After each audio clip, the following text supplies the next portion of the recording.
দুনিয়ার জমিনে আপনি কারে আপন মনে করছেন? আমি রাস্তা দিয়ে যাওয়ার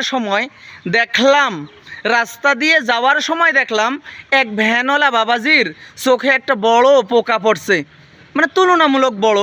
প্যাসেঞ্জারকে বলতেছে, ভাই দেখেন তো এত জ্বলতেছে চোখে আমার পোকা, কিন্তু প্যাসেঞ্জার বলতেছে না না দেখা যায় না।